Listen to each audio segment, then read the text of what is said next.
ചാണ്ടിയുമ്മൻ എം.എൽ.എയുടെ പ്രതികരണം നമുക്ക് ലഭ്യമാണ്. ശ്രീ ചാണ്ടിയുമ്മൻ, അന്യായമായൊരു മരണം കടുത്ത രാഷ്ട്രീയ പോരിനു കൂടി വഴിവെച്ചിരിക്കുകയാണ്. അന്ന് ഭരിച്ചവരും ഇന്ന് ഭരിക്കുന്നവരും പരസ്പരം വിരൽ ചൂണ്ടുകയും ചെയ്യുന്നുണ്ട്.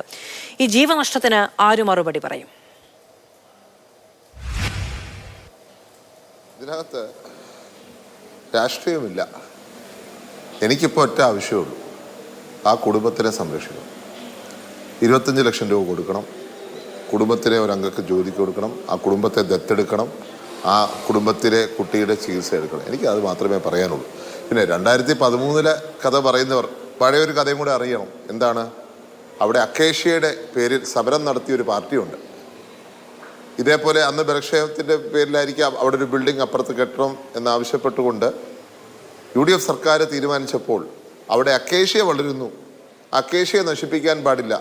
പണ്ട് സീപ്ലെയിൻ ഇറങ്ങിയപ്പോൾ മീൻ കുഞ്ഞുങ്ങൾ മരിക്കുന്നു എന്ന് പറഞ്ഞ പോലെ അവിടെ അക്കേഷ്യയുടെ പേരിൽ സമരം നടത്തി അവിടെ പദ്ധതി തടഞ്ഞത് ആരാണ്? ആ തടഞ്ഞവരാണ് ഇന്ന് അധികാരത്തിലിരിക്കുന്നവർ.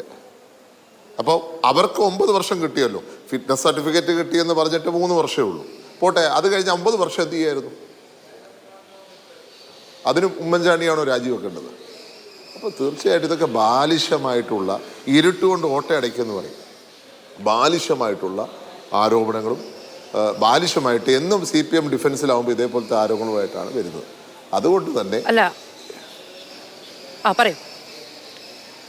അതുകൊണ്ട് തന്നെ ഇത് മുഖവിലയ്ക്ക് ഞങ്ങൾ എടുക്കുന്നില്ല. അവിടെ സർക്കാർ ചെയ്യേണ്ട ഒരു കാര്യം, ഫിറ്റ്നസ് സർട്ടിഫിക്കറ്റ് ഇല്ലാതൊരു ഹോസ്പിറ്റൽ ബിൽഡിംഗ് എങ്ങനെ പ്രവർത്തിച്ചു, ആ പ്രവർത്തിച്ചതിന് കാരണക്കാരാര്, അവിടെ കെട്ടിടം പ്രവർത്തിക്കുന്നില്ല എന്ന് പറഞ്ഞ് ഇതിനെ ലഘൂകരിക്കാൻ ശ്രമിച്ചത് ആര്, അവിടെ രാവിലെയും കുളിച്ചിട്ട് വന്നവരുണ്ട്, കുളിക്കാൻ പോയവരുണ്ട്, കുളിച്ചിട്ടിറങ്ങിയവരുണ്ട്.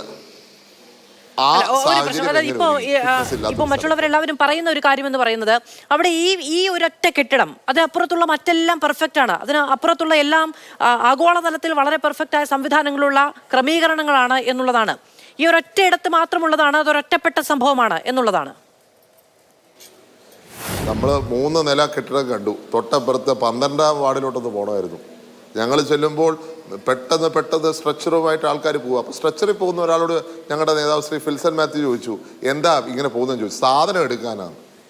അവിടെ ചെല്ലുമ്പോഴാണ് ഈ ആൾക്കാരെ മാറ്റിക്കൊണ്ടിരിക്കുക. ഇപ്പം ഞങ്ങളവിടെ ചെല്ലുമ്പോൾ ആൾക്കാരെ കാണാൻ പാടില്ല. കാരണം അവിടോട്ട് ചെല്ലുമ്പോൾ അതിനെക്കാട്ടി മോശം അവസ്ഥയിൽ അവിടുത്തെ ബാത്റൂം, അതിനെക്കാട്ടി മോശം അവസ്ഥയിലാണ് അവിടുത്തെ ബിൽഡിംഗ്. എപ്പോൾ വേണമെങ്കിൽ അതിടിഞ്ഞ് വീഴാം. 12ാം വാർഡിലെ സിറ്റുവേഷനാണ്. അവരെ നേരെ പുതിയ കെട്ടിടത്തിലോട്ട് കൊണ്ടുപോയെന്ന് ഞാൻ വിശ്വസിക്കുന്നു. ENDയിലോട്ട് എന്നാൽ അതിനെക്കാട്ടി മോശം അവസ്ഥ എന്നാണ് ഞാൻ മനസ്സിലാക്കുന്നത്. ഞാൻ അവിടുന്ന് മെൻസ് ഹോസ്റ്റലിലോട്ടാണ് പോയത്.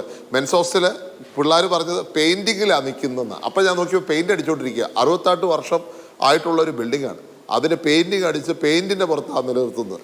അപ്പോൾ ഇതൊക്കെ ആരെ വഞ്ചിക്കാനാണ് എന്ന് ആലോചിക്കണം. തീർച്ചയായിട്ടും ഗവൺമെൻറ് രാഷ്ട്രീയം മാറ്റിവെച്ച് ഇതിൻ്റെ വികസനത്തിലേക്ക്, അല്ലെങ്കിൽ ഫിറ്റ്നസ് എല്ലാ ഹോസ്പിറ്റൽസിൻ്റെയും, അത് മെഡിക്കൽ കോളേജ് മാത്രമല്ല ഗവൺമെൻറ് ലെവലിലുള്ള എല്ലാ ഹോസ്പിറ്റൽസിൻ്റെയും ഫിറ്റ്നസ് പരിശോധിക്കണം. അവിടെ എന്തെങ്കിലും സാഹചര്യത്തിൽ ഇതേ സാഹചര്യം ഉണ്ടെങ്കിൽ അതിനെതിരെ നടപടി ഉണ്ടാവണം എന്നുള്ളതാണ്. ശരി, വളരെ നന്ദി ശ്രീ ചാണ്ടിയുമ്മൻ ഞങ്ങളോട് സംസാരിച്ചതിന്.